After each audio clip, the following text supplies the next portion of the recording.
Our detectives have determined that Madeline was never dropped off on the morning of February 26th near her school. Instead, we believe she was already dead at the time, and that Stephen Stearns moved her body in the early morning hours on that day.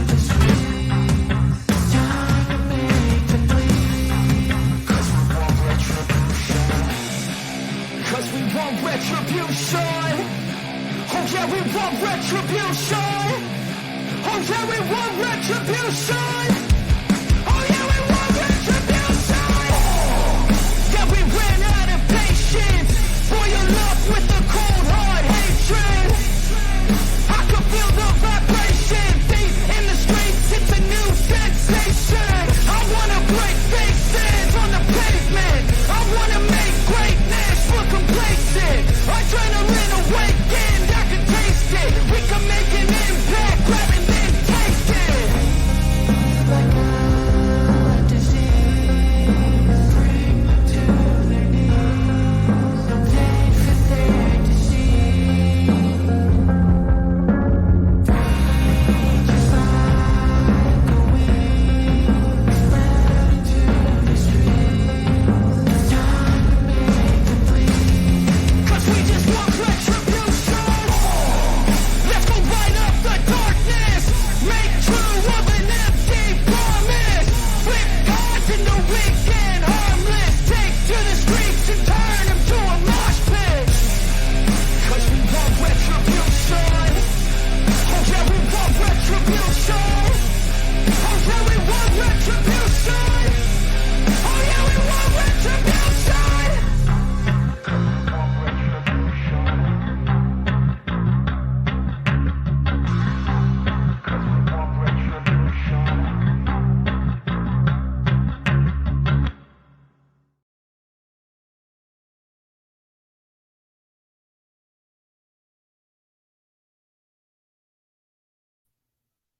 Hi, hello everyone. Welcome to the channel. I'm Cheryl. This is True Crime and Other Stuff. Thanks for being here, where I like to bring you the facts about true crime, the missing, current events, or anything I find interesting or important. Today, I want to talk about Jennifer Soto. She's the mother of Madeline Soto.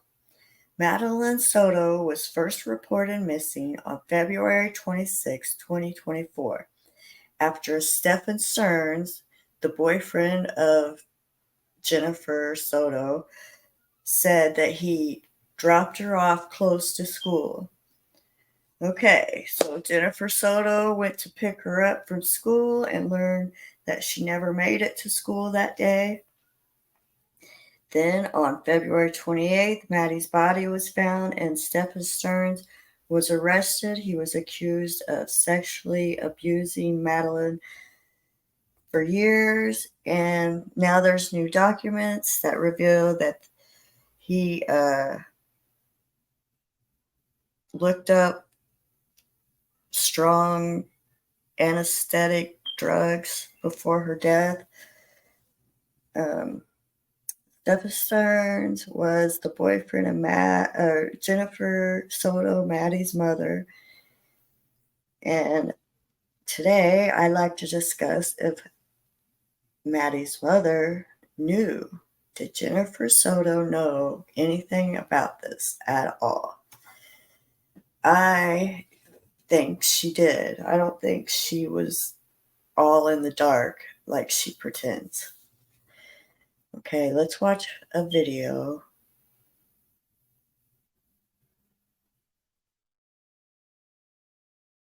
But never made it.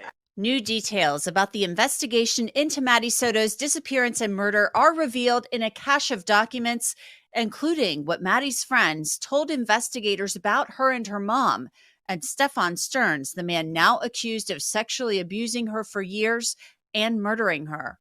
I'm Anjanette Levy, and this is Crime Fix. This is just some of the nearly 900 pages of documents that have been released by the state attorney in discovery in Stefan Stearns' murder case. Stearns now faces the possibility of the death penalty if he's convicted of murdering Maddie Soto back on February 26th. As police in Kissimmee and deputies in Orange County, Florida, searched for Maddie and investigated her disappearance, they said they discovered more than 1,700 images in Stearns' Google Drive that showed him sexually abusing Maddie, sometimes while she was sleeping and at other times while she was awake. Stearns also faces 60 sex crimes charges related to Maddie, some going back to when she was just 8 years old. The investigative documents reveal how investigators found Maddie's body and what her friends, teachers, and school counselor revealed to detectives in interviews.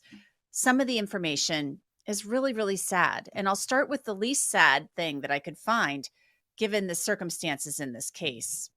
Maddie had just turned 13, celebrating her birthday at a party at her grandparents' the evening before she was reported missing. Turning 13 is a big deal, especially for a young girl. But the documents say that Maddie was disappointed by her birthday party because it was well advertised. But despite that, not many people attended, nor did many people bring presents.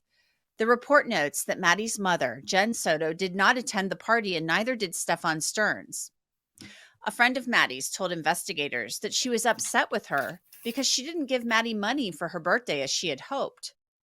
Now, this seems particularly sad given what we've learned about the sexual abuse that sheriff's investigators say Maddie endured, and that the night before she died, she had a birthday party that she largely considered a disappointment. The report also reveals information about Maddie's relationship with her mother, Jen Soto. The friend told investigators that another friend told her that Jen Soto said she was going to kick Maddie out of the house when she turned 18 or 19 and disown her. The names are redacted, but you can figure out the names behind the black marks. The friend also told detectives that Maddie texted her each morning, but the morning of February 26th, she did not get a text from Maddie. So she called Maddie and found it odd that Maddie did not answer her phone. The friend continued, telling detectives that Maddie only mentioned her biological father briefly, but she was always on a call with her stepdad, Stefan. Stefan and Maddie were always texting, according to this friend, and they were always talking on the phone. Maddie loved him. Which, he was not her stepdad. Let's get that straight. Not Maddie's stepdad. Jennifer Soto's sometimes boyfriend. It makes me so mad. Okay, sorry. According to this friend, and they were really close. Now, the person who told detectives that Maddie and Stefan spoke on the phone 2 to 3 times per week and texted often made it sound as if Maddie really liked Stefan Stearns. This person also said that Stefan never dropped Maddie off at school. It was always her mom or her grandparents who did that. But another person who spoke to detectives didn't make it sound like Maddie was all that fond of Stefan Stearns. Maddie's 7th grade counselor told detectives that she felt her mom's boyfriend was, quote, weird and made her uncomfortable. When the counselor asked her why she felt Stefan was weird, she said he was weird because he hangs out in the living room all of the time, eats all of their food, and makes her uncomfortable. The counselor said that Maddie reported during one of their checks. The living room that was part of her bedroom, living room. Where did he hung out in her bedroom? Is that, I don't know. Her bedroom was in the living room, so that's why I say that. Seconds that Stefan was moving out and that made Maddie happy. Stearns moved out around December of 2023. The counselor's last check-in with Maddie was February 6th, 20 days before Maddie was reported missing. This is what Stefan Stearns told detectives the morning after Maddie was reported missing about his relationship with her. I don't know, you've probably been asked already, but she's never ran away or been away for longer than a certain period of time, amount of time, nothing like that. No, she's very dependent on us. I don't think she'd know what to do if she did run away. Besides the ADHD, is she diagnosed with anything else? Yeah, she was tested a while back, and hate that noise he's making in that fake ass voice. Oh, yeah, she never does that. Ugh. Had some symptoms of autism, so she's potentially on the spectrum there. Okay. She was officially diagnosed with it when she was younger, and then she was retested and said, well, she shows symptoms of being on the spectrum, but maybe not full-on autistic. So Stearns described Maddie as being very dependent on him and not the type of kid who would run away. But during that check-in with Maddie's 7th grade counselor, the counselor mentioned that Maddie was happy that Stearns was moving out. So it makes you wonder, did Stearns kind of think in his head that Maddie was dependent on him and that she really cared about him? Not really sure. There was also discussion in the documents about Maddie not taking her ADHD medication. Her birthday party was the evening of February 25th, but her friend said she hadn't taken her ADHD medication since Valentine's Day, 11 days earlier. And when she didn't take it, the friend said that Maddie could be moodier and could snap at people. Stearns talked about Maddie's ADHD with law enforcement when explaining why Maddie didn't have her phone the morning he said that he dropped her off down the street from her school. Is it normal for her to not have her phone? Unfortunately, she's severely ADHD, as am I and her mother. So it is not uncommon at all, and in fact, very, very usual thing for her to forget things. They're all ADHD. And we're forgetful about, writing her about that in the morning. We'll remind her, and then it will leave our mind, and she'll say okay, and then it will leave her mind. And is she on medication for this stuff? Normally, yes. She's been staying with her grandparents a lot this week while her mom was working. So she has not been getting her meds a whole lot. Okay. So she was really spacey. Where's mom working at? What changed in her hours that she needs all this thing? She's training, so it's not a set schedule yet. Okay. Now, what about Maddie's mom, Jen Soto? She is not charged at all in connection to Maddie's death or disappearance. She faces no criminal charges. But there were some interesting notes about Jen Soto from investigators in the documents. Yeah, this is what I want to hear. But first, a look back at what Jen Soto told deputies when she reported Maddie missing back on the evening of February 26th. So she was supposed to be dropped off at school, didn't make it to school. Didn't make it to school. I went to pick her up from school today, and she never came out. They announced it over the speaker, and I'm just like, maybe she walked here, because sometimes she'll walk here to this office. I came here, nothing. I went back to the school, they were closed. I got an email from the school saying she was absent, but I also messaged her teacher, and he looked at her entire attendance today and saw that she was completely not at school today either. So she never made it. As you saw, Stefan Stearns was standing next to Jen Soto the entire time. One deputy wrote in a report that Jen Soto told him that she saw Maddie getting dressed for school around 8 a.m. that morning and that Stefan Stearns took Maddie to school.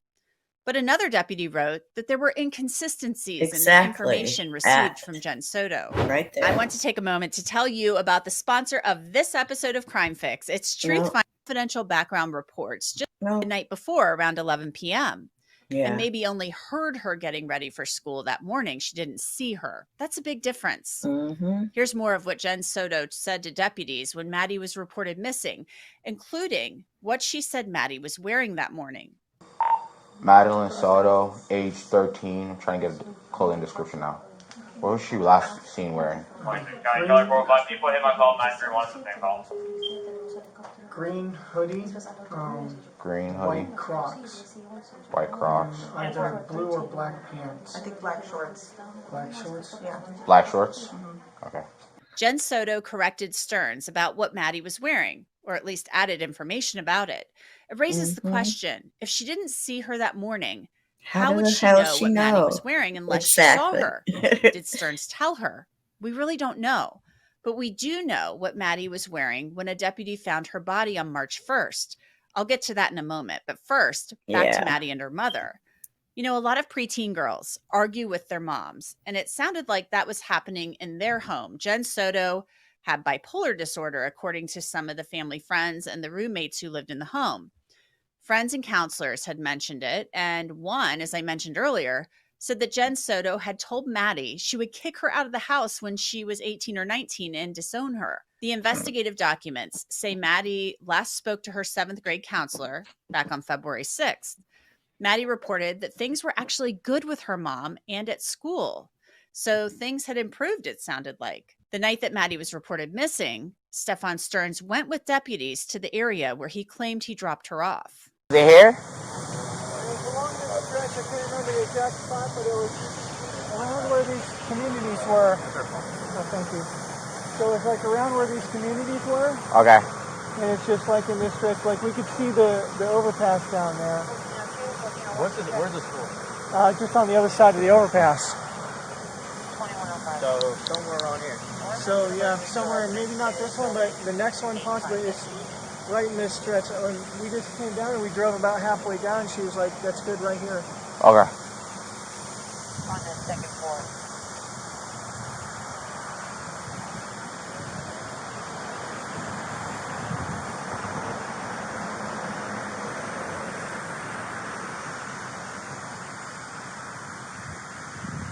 Stearns.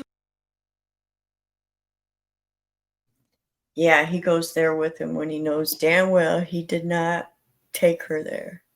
Okay. Was also interviewed the next day about dropping off Maddie at a church down the street from her school. She's got this phase that she's been into lately where she's very particular about what car she's seen getting out of in front of the school.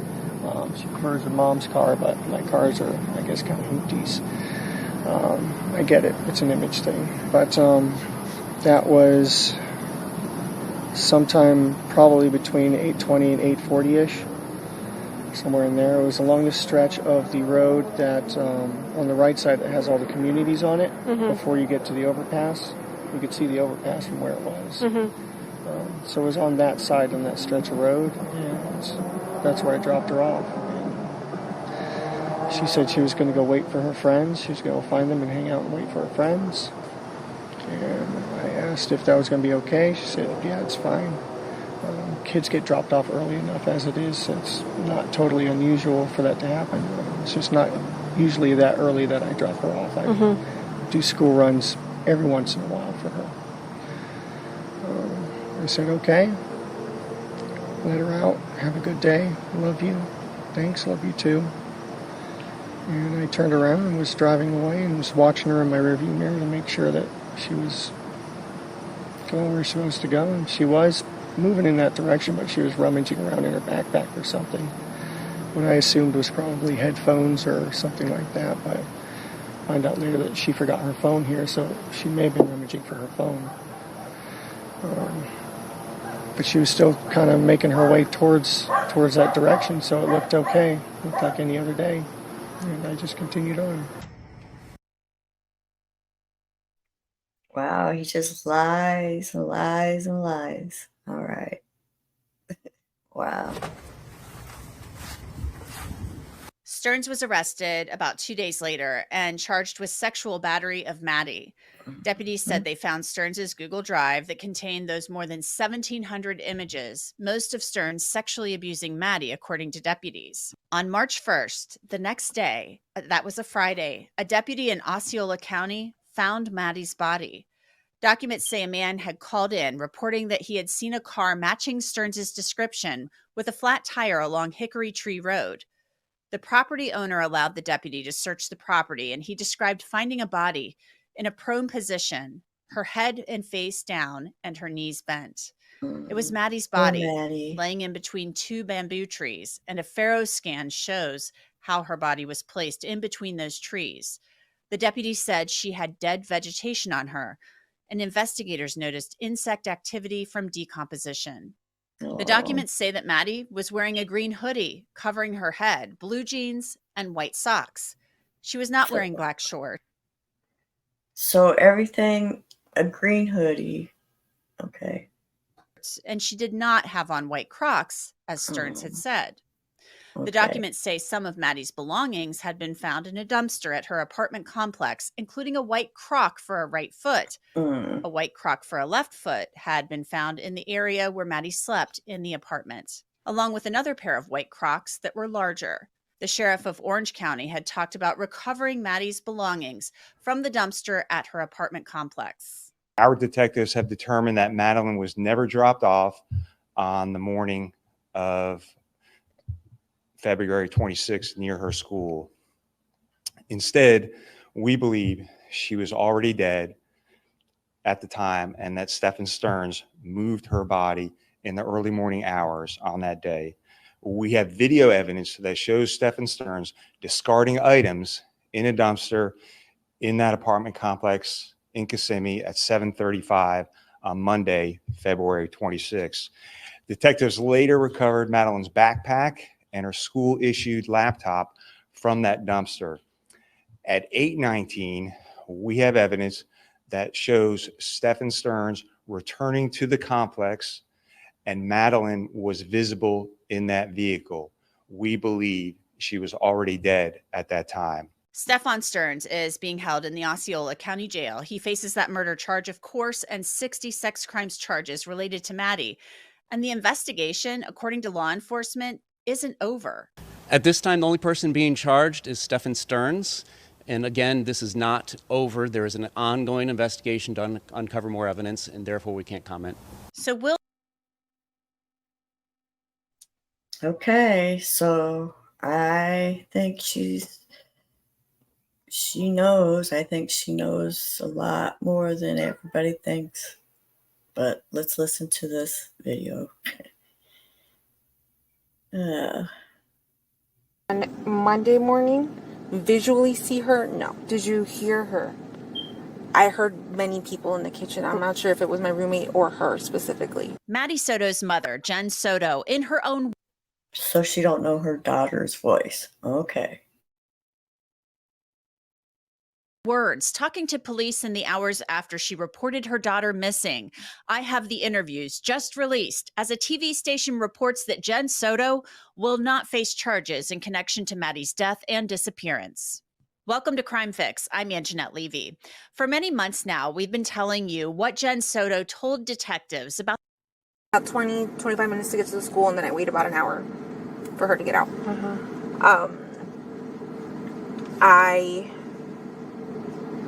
waited the whole time, and then when the bell rang and then it was time for her to come out, she wasn't one of the first kids like she normally is. And I realized I was holding up the line because everyone behind me had children, and they needed to get out because I was the first in line. So after about, I'm gonna say, I think it was like 4:10, she didn't come out and I was holding up the line, so I drove away. I said, maybe I forgot to tell her that I was picking her up that day, because I don't know if she knew that I wasn't working that day.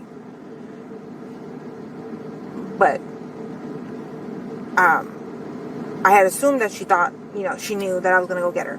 So because she never came out, I left and I went.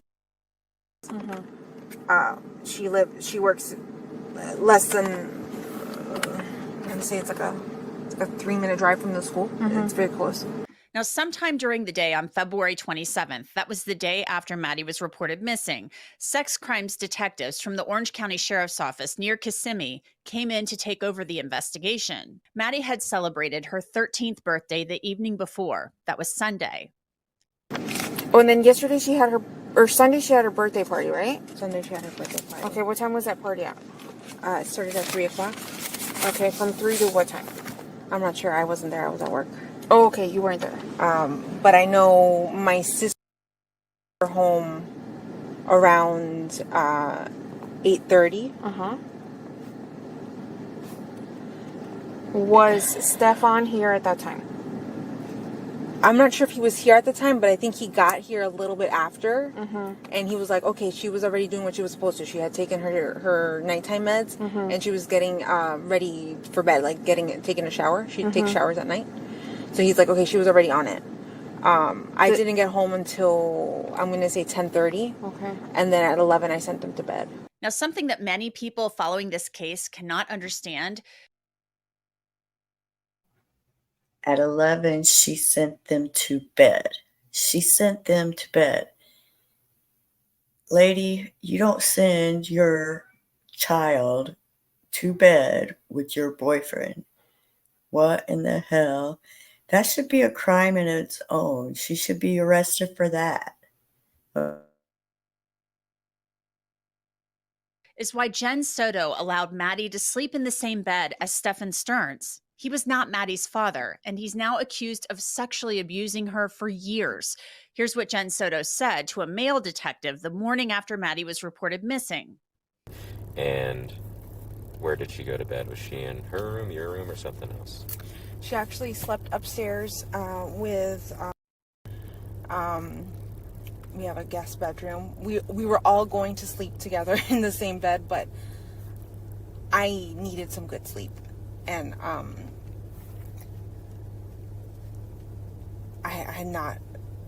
got a new job recently. I haven't been well rested. I needed some sleep. So I asked, hey, can you guys go to the guest bedroom upstairs? I knew he was going to get her ready. Now, later that day on February 27th, as I mentioned, the sex crime. Why would she do that? That's so fucked up. I'm sorry. I can't help it.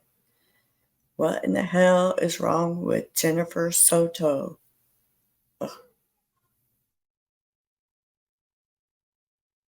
Detectives came in and they asked Jen Soto about this habit of allowing Maddie to sleep in the same bed as Stephen Stearns. Is it normal for both of them to sleep in the same room? Sometimes. When I really need a good night's sleep, I will send them upstairs. But when also a lot of times we will sleep together in the king size bed, all three of us. Or sometimes Stephen will go upstairs and in our bed alone. So it just really depends on what's going on that night with our schedules and what we're doing. Okay, where were you sleeping? Downstairs in the king size bed. Now, I've told you before that police said in reports that Jen Soto made some conflicting statements about when she last saw or heard Maddie.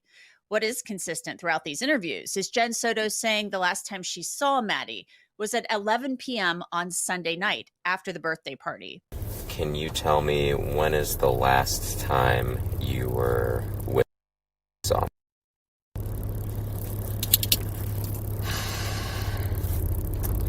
Saw her, I'm going to say Sunday night. Okay. I heard her Monday getting ready for school. So you last saw her Sunday night about what time? I would say 11 p.m. before she went to bed.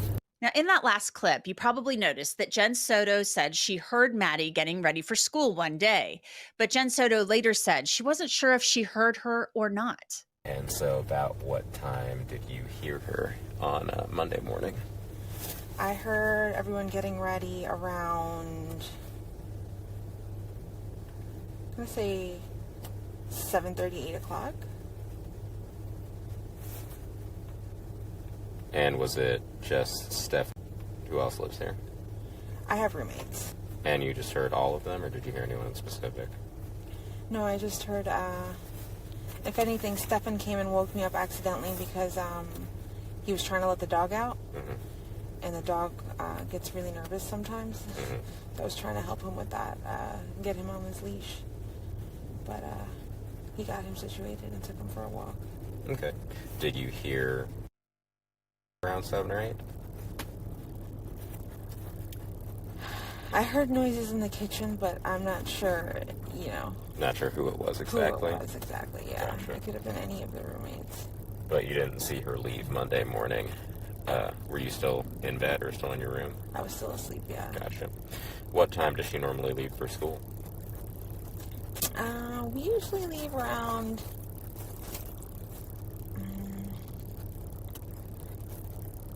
8:50 at the latest. Jen Soto described seeing Stephen Stearns the day Maddie disappeared after she returned home from a morning doctor's appointment.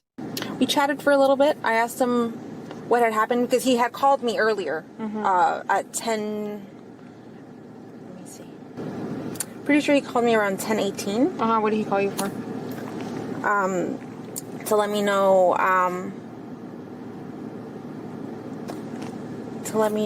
That they didn't go to McDonald's as planned. He had asked her multiple times if she wanted to stop at McDonald's because that was the plan the night before. That they were going to wake up early. He was going to take her to McDonald's, do like a special McDonald's breakfast, and then drop her off at school early because she wanted to get there a little early. But on his way to school, she was very sleepy and wanted to sleep in the car. And she said she did not want to do McDonald's. She just wanted to be dropped off. The murder of Maddie Soto is an awful, horrible case, but I'm able to share the details about it with you because of sponsors of Crime Fix abusing Maddie. But this information raises the question, could Maddie being interested in a boy her age be a potential motive? Stearns became upset when recalling what he said Maddie said that Sunday night. Tell me about Sunday night. Tell me about Sunday into Monday. What you remember? She just had a party. Mm-hmm. She was excited. Mm-hmm. Sorry. It's okay.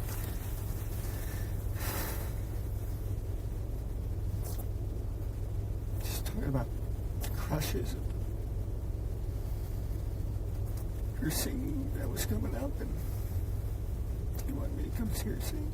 Mm-hmm. Nothing bad. She was just happy. She was very happy. Did you notice Stearns getting a little upset when he mentioned crushes? Kind of interesting. Stearns was arrested 2 nights later. Deputies said they found photos on his phone of him sexually abusing Maddie. Rich Schoenstein is a trial lawyer. Rich, your thoughts? Oh, poor Maddie. She had nobody. Her mom sent her with the wolf to go sleep in the guest bedroom. It's crazy. I'm very disappointed with Jennifer Soto. Let's take a look at this other video. Just looking forward to us all being together. She was just happy. I hate his That was phony Stefan voice. Stearns talking to detectives the day before he was charged with trying to destroy evidence that investigators said showed him sexually abusing Maddie Soto. Prosecutors would later charge Stearns with murdering Maddie. And now we're learning some stunning new details about what police claim Stearns' mother told them in the first days of the investigation. Welcome to Crime Fix. I'm Anjanette Levy. We've been digging into the Maddie. That she was going where she was supposed to go, and she was moving in that direction, but she was rummaging around in her backpack or something. What I assumed was probably headphones or something like that, but I find out later that she forgot her phone here, so she may have been rummaging for her phone. But she was still kind of making her way towards that direction, so it looked okay. It looked like any other day. I think we've seen this one already. Okay, let's see. Do I have any more? I think I have one more. Let me see. Okay. Our detectives have determined that Madeline was never dropped off. February 26th. We knew she was found in a wooded area, but this is the first time we're hearing about the condition her body was in and anything about the autopsy. Those had been sealed. So we now know when the body was found, they did note decomposition to half of her face and to her hands. We do not know if that was because of injury or because of just the environment in Florida. Investigators noted that the bottoms of her socks were completely clean. She had been wearing Crocs, but there was no dirt on the bottom of her socks, which means to them that she did not walk to where she was found. She had to have been carried there. The medical examiner also immediately noted at the scene that the right portion of the hyoid bone was not intact. That is a bone in your neck that generally indicates strangulation, but it wasn't until several weeks later that she was, in fact, ruled a homicide by strangulation. That's so huge. All of this so huge.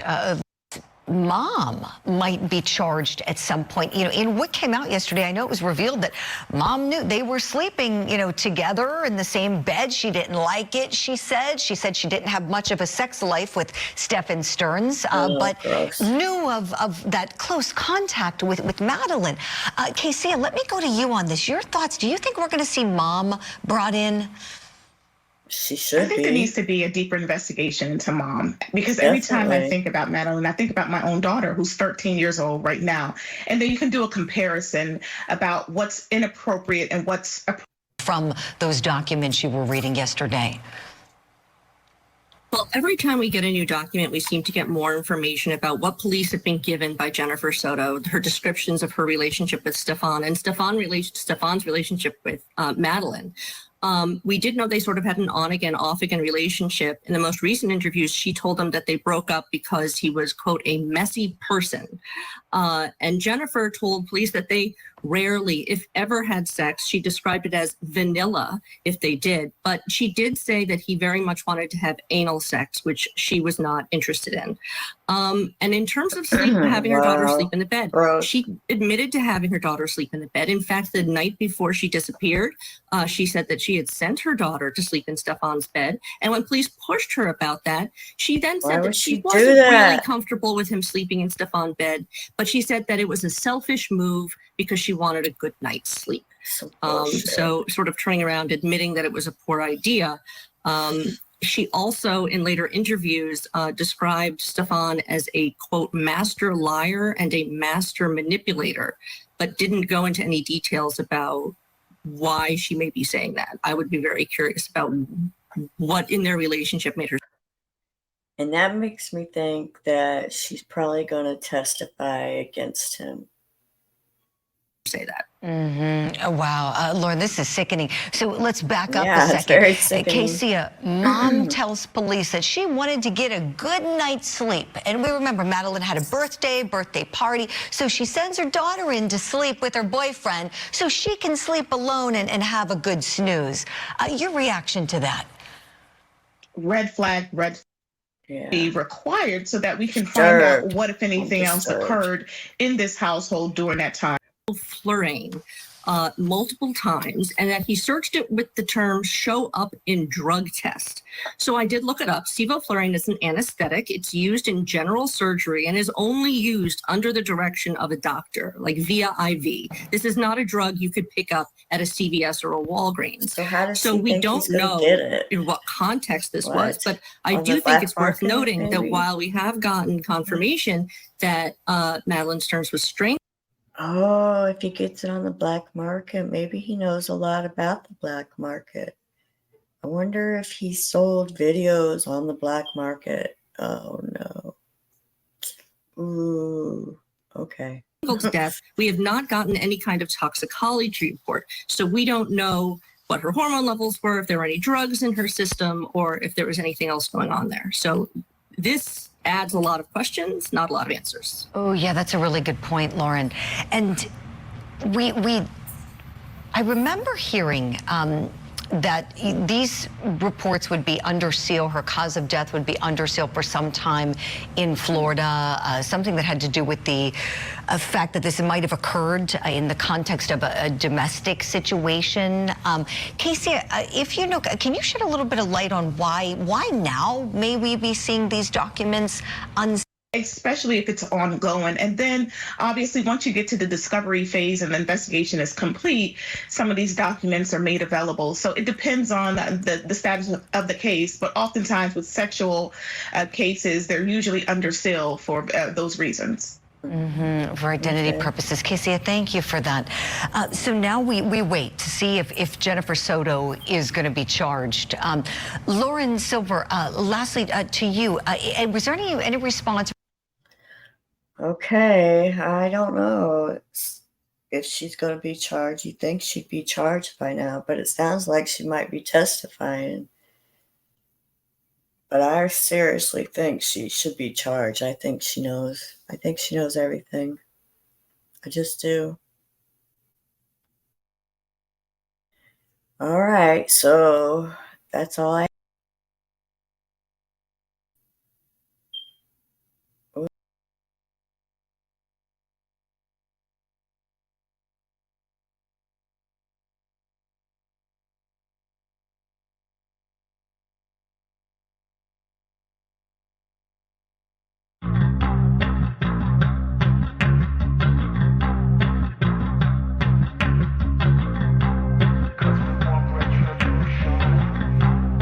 Our detectives have determined that Madeline was never dropped off on the morning of February 26th near her school.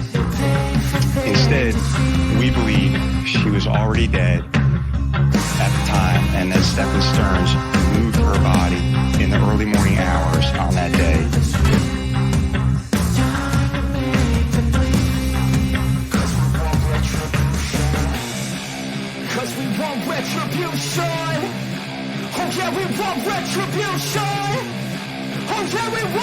retribution. Oh yeah, we want retribution. Yeah, we ran out of patience. Boil your love with a cold hard hatred. I can feel the vibration. Feet in the streets, it's a new sensation. I wanna break faces on the pavement. I wanna make greatness look complacent. Adrenaline awakened, I can taste it. We can make an impact, grab and then take it. Like a disease, bring them to their knees. Some things that they're deceived. Just like a wind, spread into the streets. It's time to make them bleed. 'Cause we just want retribution. Let's go light up the darkness. Make true of an empty promise. Flip cards in the weekend, harmless. Take to the streets and turn them to a mosh pit. 'Cause we want retribution. Oh yeah, we want retribution. Oh yeah, we want retribution. Oh yeah, we want retribution.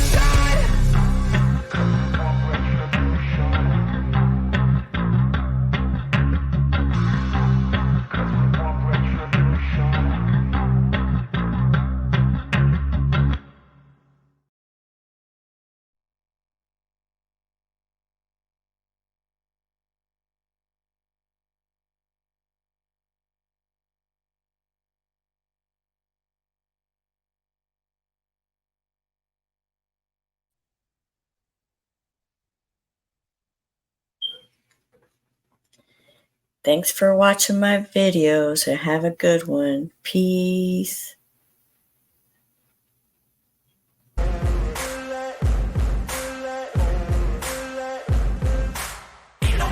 We're in this world, could do it like me. Open up your eyes and insert a little rising. You don't have to love me, you don't have to like me. Got enough love in myself, in my psyche. You should have the same in your brain nightly. If you wanna taste it, you can fucking try me. If you wanna hate, you know where to find me. And if you go and hate this, you can fucking bite me. I'll be cruising in my lane fast, call it high.